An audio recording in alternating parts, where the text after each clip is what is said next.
2 empty chairs. That's what faced me when my name was called at Harvard Yard. No roses, no cameras. Just 2 name cards Mom and Dad fluttering in the breeze while Miss Texas blared 2,000 miles away. Hours later, one photo from my cousin flipped our town upside down. The perfect family finally met the truth. Church whispers, community pages on fire. And me, I didn't argue. I didn't chase. I made one decision that changed everything forever. You want to know how the applause at my graduation became their reckoning? Stay, because the next 10 minutes explain why I never looked back. Where are you watching from? I was born and raised in Abilene, Texas, a small town where everyone knows your story before you even live it. Sundays were for church, Wednesdays for gossip, and every family had a role to play. Ours was supposed to be the perfect one, at least that's what my mother worked so hard to make people believe. My mother, Linda Hart, used to be Miss Texas back in the 80s. She never really took off the crown, just traded it for a family she could parade. To her, beauty wasn't just skin deep, it was sacred. She called it the Hart legacy, like it was some kind of royal bloodline passed through sequins and smiles. My father, Robert Hart, owned a small auto repair shop on the edge of town. He was quiet, soft-spoken, the kind of man who thought silence kept peace. He rarely contradicted my mother, and when he did, it ended with that tired phrase he always used, "Let it be live." As a kid, I thought those words meant love. As an adult, I realized they meant surrender. Then there was my sister Savannah, 6 years younger and the sunshine of the Hart family. Mom said she had the kind of smile that wins rooms. Savannah grew up in a world of ruffled dresses, glitter crowns, and posture lessons, while I grew up behind the curtain zipping up her gowns and carrying her heels. I wasn't bitter, not at first. I just believed that if I worked hard enough, Mom would notice me too.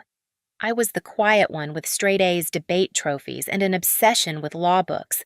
But every time I showed her another certificate, she'd say, "That's nice, honey, but remember, confidence makes you beautiful." It took me years to realize that in her language, beautiful meant worthy. Our house was a museum of her glory days, photos of her pageant wins, then Savannah's junior crowns.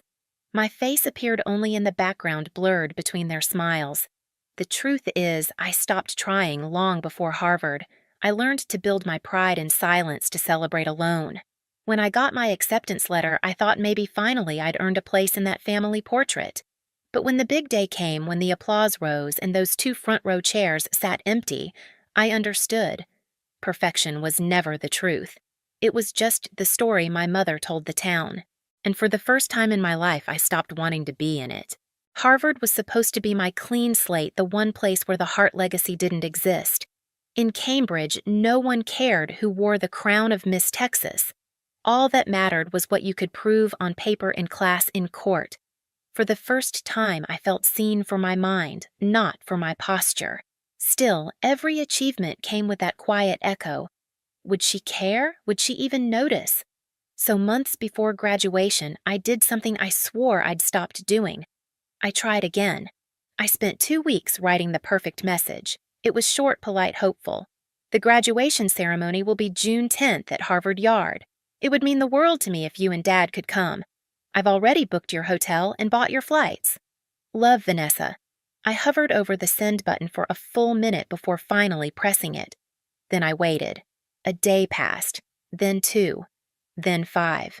Finally, her name lit up my phone. June 10th is the Miss Texas Finals. Savannah's worked so hard for this. You understand. 4 words. You understand. They burned hotter than any insult. It wasn't even a question. It was a command, an assumption that I would fold, that I would keep playing the same role. I always had the understanding daughter, the background character in her perfect picture. I stared at the screen until the letters blurred, then turned my phone face down.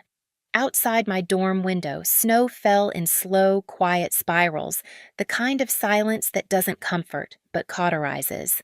That night, I walked to the library, the one place where I'd built myself, piece by piece. Between the towering shelves of law journals, I opened my old journal, the one I'd started back in Abilene when no one clapped for me. I flipped through the pages filled with small victories notes to myself and stopped on a quote my grandfather, Judge Walter Hart, once wrote in his careful handwriting: "You don't need anyone's spotlight to be seen. Just stay whole." I sat there for a long time tracing those words. Something in me shifted. Not an explosion, just a quiet, irreversible tilt. Maybe I'd never have her applause. Maybe I'd never be the one who shines, but I could be the one who stops begging for light. So I folded the graduation invitation, placed it inside the back cover of that journal, and whispered to no one, "You wanted me to understand Mom fine. I finally do." It wasn't anger that filled me, it was clarity. And that clarity was the beginning of everything that came next. The night before graduation, the world outside my dorm room smelled like rain and lilacs. Inside my suitcase sat half-zipped on the bed, black heels, crimson gown, and one empty envelope where the family photos should have been. For weeks, I'd pretended not to care. I told my friends my parents were too busy to make it. I said it with a smile sharp enough to hide the sting. But that night, as the clock ticked toward midnight, the truth finally settled. They weren't coming, and I wasn't surprised. I opened my phone one last time.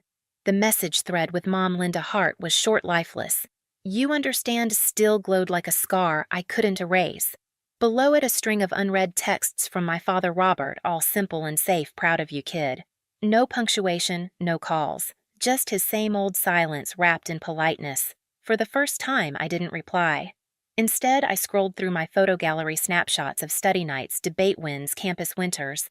Then, I reached the one I'd taken weeks earlier, 2 empty chairs under the Harvard banner during rehearsal. Something about that image stopped me. I stared at those chairs until a thought surfaced, soft but certain: if they won't sit there, I will. That's when I started writing. Not a message, not a plea, a speech. Every word I'd swallowed since childhood poured out the years of invisibility, the weight of being the understanding one. But it wasn't bitter. It was deliberate, like closing a door gently one final time. When I finished, I folded the speech neatly and slid it into the same envelope that once held their invitations. The envelope that once said, "Please come now," held the story of what happens when you don't. I packed the journal my grandfather, Judge Walter Hart, had given me, his words tucked between the pages. Stay whole. That was all I needed to carry. Before turning off the light, I did one last thing. I opened my contacts, scrolled until I found Mom, then Dad. And without hesitation, I pressed delete. It wasn't dramatic. It wasn't revenge. It was reclamation, the quiet kind. The kind that doesn't make noise but makes room. Outside, the rain began to fall, tapping softly against the glass. I lay down, listening to it, realizing it wasn't a storm anymore. It was a cleansing.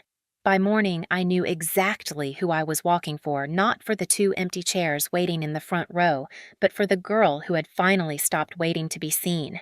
The morning of graduation, Harvard Yard looked like a postcard, sunlight spilling over brick buildings, flags fluttering in the soft June wind. The air smelled of old books and blooming magnolias, the kind of scent that feels like both an ending and a beginning. I dressed slowly, my crimson gown crisp against the white of my shirt. Every sound felt amplified, the rustle of fabric, the chatter of classmates, the brass band tuning up somewhere in the distance. Everyone had people waiting for them. Everyone but me. As we lined up to march, a girl behind me whispered, "Your parents must be so proud." I smiled. Maybe I said softly in their own way. When the ceremony began, the sound of applause rolled through the crowd like waves. Names were called one after another. Every few seconds, a new eruption of cheers, families shouting, waving, crying. Then came mine. Venessa Hart, Juris Doctor, Harvard Law School. For a heartbeat, there was silence. Then a few polite claps, my friends, my professor, and one pair of hands I recognized instantly. I looked up. In the 3rd row, Grandfather Walter stood tall in his gray suit, the morning sun catching the silver in his hair. Beside him sat Ethan, the quiet med student who had seen me through long nights of studying and self-doubt. When their eyes met mine, both smiled, steady, proud enough to fill every empty seat around them. I walked across the stage, took my diploma, and turned toward the audience. 2 front-row chairs stood untouched, name cards pinned neatly, Mr. and Mrs. Hart. A small breeze caught the edges, making them flutter like the wings of something finally let go. That was my closure, not revenge, not triumph, just peace. But fate has a sense of irony. That afternoon, while I sat with Walter and Ethan near the Charles River, my phone buzzed with a message from my cousin Emma, who lived back in Abilene. She'd posted a photo on Instagram me on stage sunlight hitting my face diploma in hand crimson robe glowing against the blue sky. The caption read, "She did it. Alone." I stared at the picture for a long moment, feeling something shift deep inside. Not pride exactly, something quieter, like truth settling into place. By evening, the post had spread like wildfire. Abilene wasn't a big town. Gossip moved faster than weather. And on that same day, June 10th, another event was streaming live, the Miss Texas Finals starring Venessa Hart. In 2,000 miles of difference, two spotlights burned at once, one built on applause, the other on silence. While Savannah smiled beneath glittering stage lights, I stood with my grandfather taking photos by the Charles River.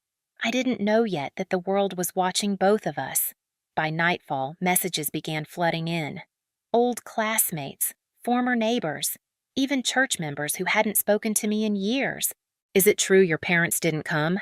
Linda was at the pageant the same day. Everyone's talking about it, Venessa." I didn't reply to any of them. I just scrolled, watching the story take shape on its own. Someone had posted a collage, two photos side by side. Left Savannah crowned on stage, tiara glittering mom, Linda crying as she hugged her. Right me at Harvard sunlight on my face, two empty chairs behind me. The caption read, "Two daughters, two stages, one choice." It was brutal, and it was true. Within hours, local news picked it up. Former Miss Texas skips her daughter's Harvard graduation to attend beauty pageant. Comments poured in, half outraged, half stunned. Imagine missing Harvard for a tiara! She raised one daughter to be seen and one to be forgotten.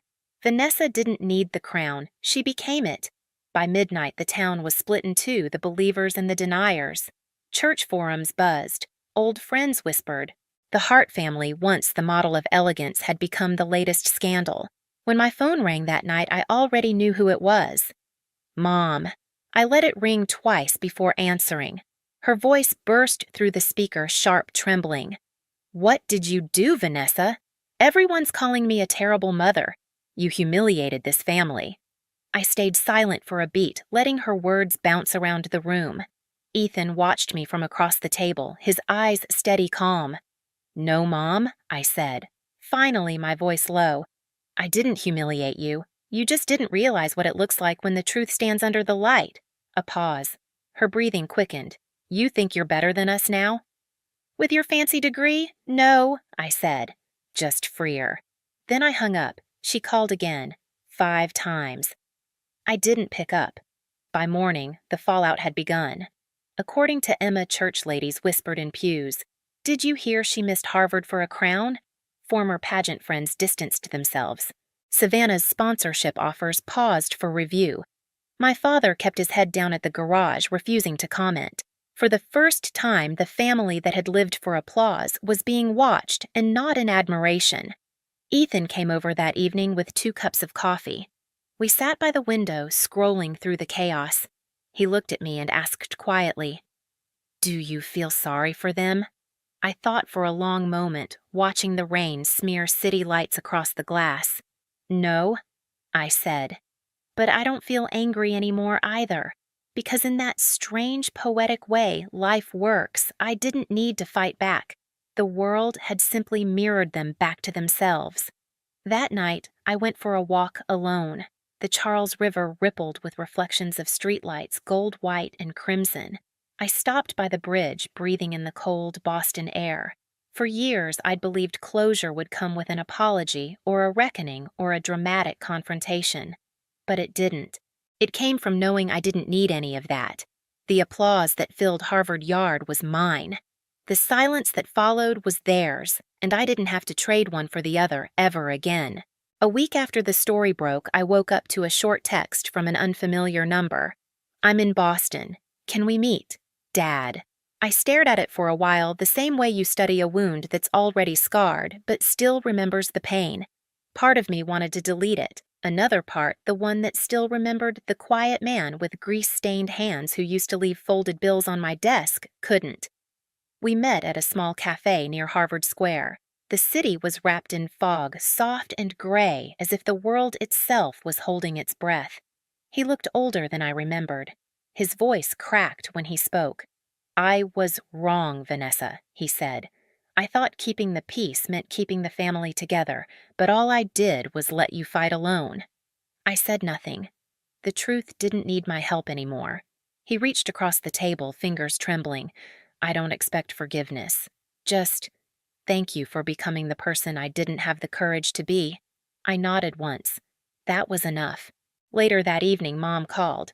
I almost didn't answer, but curiosity won. Her voice was brittle thin. "They're saying awful things about me," she whispered.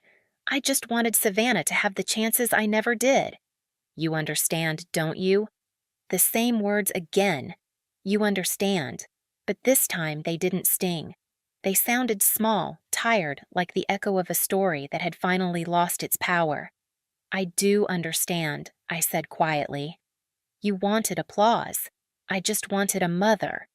She started to cry. I didn't. When the call ended, I didn't feel victory. Just release the kind that comes when you finally stop expecting someone to change. That night, I visited Grandfather Walter. He listened to everything, his hand steady over mine.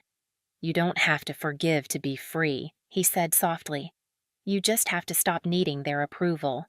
For the first time, I understood what freedom really meant. Not the kind that roars, but the kind that breathes. The world had already delivered justice. All I had to do was live it. A year later, the chairs were no longer empty. Not the ones in Harvard Yard, but the two on my balcony in Cambridge, one for me, one for Ethan. We'd sit there in the evening's tea, steaming in our hands, watching the sun melt into the Charles River. The city hummed softly below us, alive but gentle, like it had finally learned to breathe at my pace. Sometimes I'd think of Texas, of the stage lights, the sequins, the crowns, the silence. But the memories no longer hurt. They just existed, like chapters of a story I had already finished writing. I used to believe closure came from confrontation, but now I know it comes from peace, the kind you build quietly, seat by seat, until the empty ones don't matter anymore.